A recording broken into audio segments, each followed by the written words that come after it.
रायगडावर येऊन अमित शहांकडून छत्रपती शिवरायांचा एकेरी उल्लेख, त्यांनी आम्हाला शिवरायांबद्दल सांगू नये. नाशिकच्या निर्धार मेळाव्यात उद्धव ठाकरेंचा हल्लाबोल. रायगडवर बोलताना अमित शहांनी छत्रपती शिवाजी महाराजांचा एकेरी उल्लेख केला आहे. त्यांनी आम्हाला शिवरायांबद्दल सांगू नये असा टोला उद्धव ठाकरे यांनी लगावला आहे. शिवाजी महाराजांचा अपमान करणाऱ्यांना सोडणार नाही असं म्हणणाऱ्या देवेंद्र फडणवीस यावर गप्प बसून होते, असंही उद्धव ठाकरे यांनी म्हटलं आहे. सत्ता नसताना जे सोबते आहेत तेच निष्ठावान आहेत. बाळासाहेबांनी माझ्या पाठीशी पुण्याई उभी केली, त्यामुळे मला सत्तेची गरज नाही असंही उद्धव ठाकरे यांनी म्हटलंय.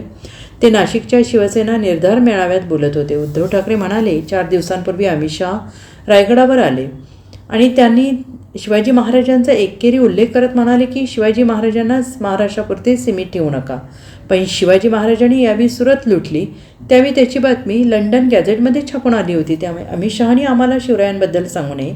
भाजपला शिवाजी महाराजांबद्दल एवढंच वाटत असेल तर त्यांनी शिवजयंतीला देशभरात सार्वजनिक सुट्टी जाहीर करावी असं आव्हान उद्धव ठाकरे यांनी केलं आहे. म्हणजे आज जी काय आपली मुंबई लुटली जाते, सगळं काही गुजरात गुजरात गुजरात, सगळ्या गुजरात्यांबद्दल माझा राग नाहीच आहे, पण खास करून जे 2 तिकडे बसलेत त्यांना कल्पना नाही महाराष्ट्र. हो, त्यावेळेला पंतप्रधानपदी नेहरू बसले होते आणि उघड्या गाडीतून नेहरू फिरायचे नेहमी. पण मराठी माणूस एवढा पिसाळला की नेहरूंना सुद्धा बंद गाडीमधनं महाराष्ट्रामध्ये फिरायला लावलं त्यांनी. तुमची मस्ती इकडे नाही चालणार, कोणाची मस्ती खपून घेणारा महाराष्ट्र नाही आहे. आणि छत्रपती शिवाजी महाराजांचं नाव घेणं, छत्रपती संभाजी महाराजांचं नाव घेणं कोणाला शोभतं?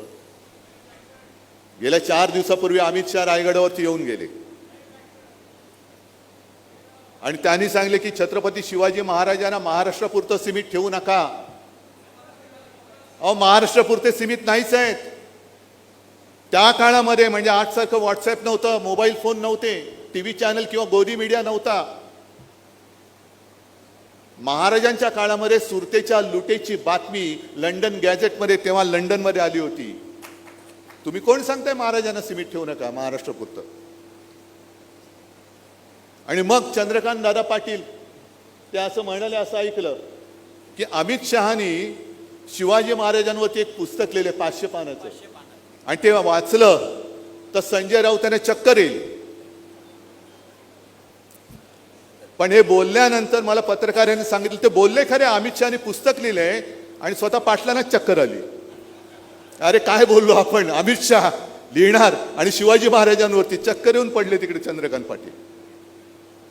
काय बोलताय, काय लिहिताय?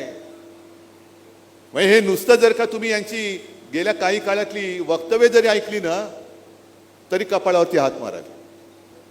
आणि मग त्याच कार्यक्रमात मला असं वाटतं देवेंद्र फडणवीस बोलले की शिवरायाचा अपमान करणाऱ्याला टकमक टोकावरून ढकलावंसं वाटतं.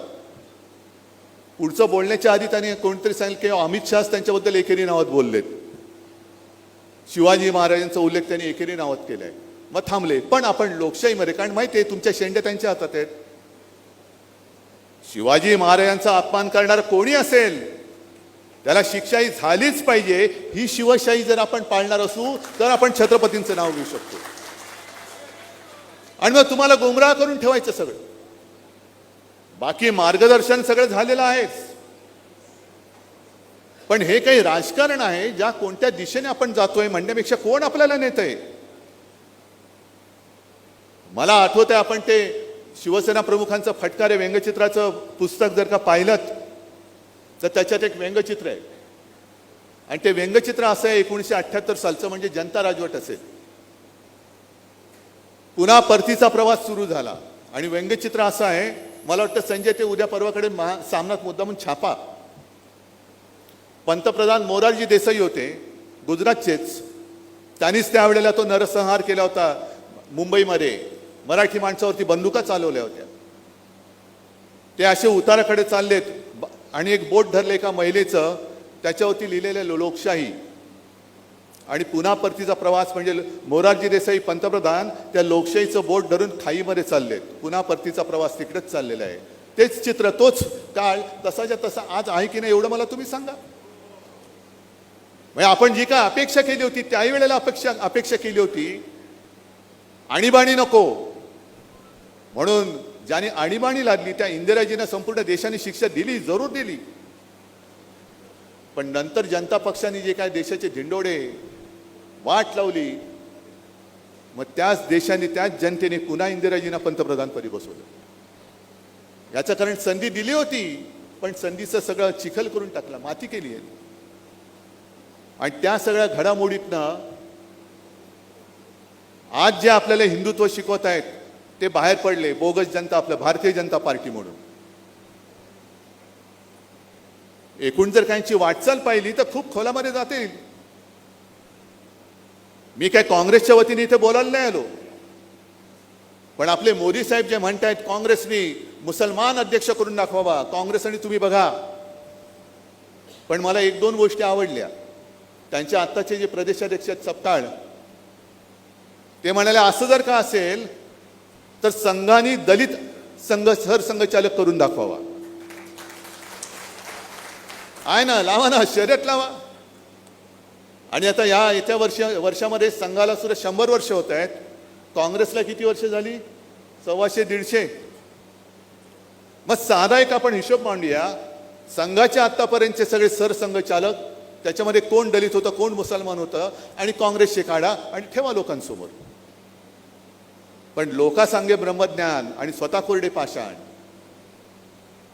अमित शहाजी, छत्रपती शिवाजी महाराजांना तुम्ही सांगून कोणी महाराष्ट्रापुरतं सीमित ठेवेल नाही. नाही, महाराष्ट्र सगळीकडे पोचलेले, जगाच्या कानाकोपऱ्यात पोचलेले. पण खरोखर तुम्हाला जर का त्यांच्याबद्दल आदर असेल तर शिवजयंतीला देशभर सुट्टी जाहीर करा. करा देशभर. आमच्या देशाचं दैवत. इकडे येऊन नुसते मतांसाठी छत्रपती शिवाजी महाराज की बोलू नका. देशभर पहिली सुट्टी जाहीर करा.